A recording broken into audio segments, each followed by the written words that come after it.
ఇక ఉమ్మడి అనంతపురం జిల్లాలో నేడు Telugu Desam party working president Nara Lokesh పర్యటించనున్నారు.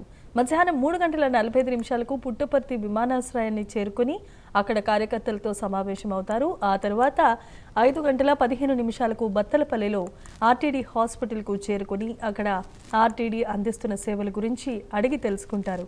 తిరిగి 7 గంటలకు అనంతపురం నగరంలో ఏర్పాటు చేసిన కార్యకర్తల సమావేశ వేదికకు చేరుకుని రాత్రి 10 గంటల వరకు ఈ సమావేశంలో పాల్గొంటారు. అనంతరం రాత్రికి అనంతపురంలోనే బస చేయనున్నారు. తెలుగుదేశం పార్టీ వర్కింగ్ ప్రెసిడెంట్ అయిన తర్వాత మొట్టమొదటిసారి జిల్లాకు వస్తూ ఉండటంతో తెలుగుదేశం పార్టీ కార్యకర్తలు పెద్ద ఎత్తున స్వాగతం పలికేందుకు అన్ని ఏర్పాట్లు పూర్తి చేశారు. ఇదే అంశానికి సంబంధించి మరిన్ని అప్డేట్స్ ను మా కరెస్పాండెంట్ విజయ్ అందించడానికి ఉన్నారు. విజయ్, చెప్పండి.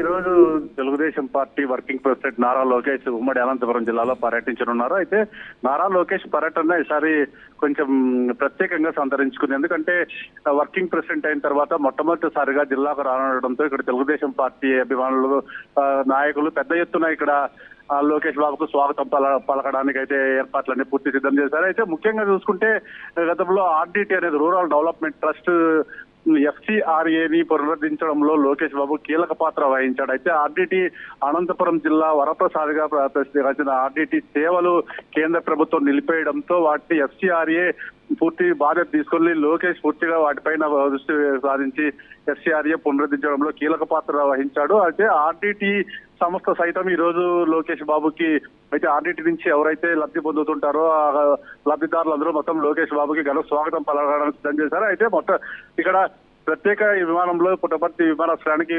3:45 అయితే లోకేష్ బాబు చేరుకున్నారు. ఇక్కడ కార్యకర్తలతో 20 నిమిషాల పాటు సమావేశం అనంతరం రోడ్డు మార్గాన బత్తలపల్లిలోని ఆర్డీటీ హాస్పిటల్కి వెళ్తారు. అక్కడ దాదాపు గంట సేపు ఆర్డీటీ సేవలను, అక్కడ అందిస్తున్న వైద్య సేవల గురించి తెలుసుకుంటారు. ఆ తర్వాత అనంతపురంలో ఏర్పాటు చేసిన బహిరంగ సభకు అయితే లోకేష్ బాబు వెళ్తారు. అక్కడ 7 గంటల నుంచి దాదాపు 10 గంటల వరకు కార్యకర్తలతో సమావేశం నుంచి నిర్వహించున్నారు. అయితే ముఖ్యంగా రాబోయే కాలంలో పంచాయతీ అంటే లోకల్ ఎలక్షన్లు రావడంతో ఈ ప్రాధాన్యత సంతరించుకుంది. లోకల్ ఎలక్షన్లలో ఎలా విజయం సాధించాలి? అయితే గతంలో తెలుగుదేశం పార్టీ గడిచిన ఎన్నికల్లో దాదాపు 14 సీట్లు కైవసం చేసుకుంది. ఈసారి కూడా లోకల్ ఎన్నికల్లో సైతం పూర్తి క్లీన్ స్వీప్ చేయాలనే ఉద్దేశంతో ఇప్పుడు కార్యకర్తలతో సమావేశం నిర్వహించనున్నాడు.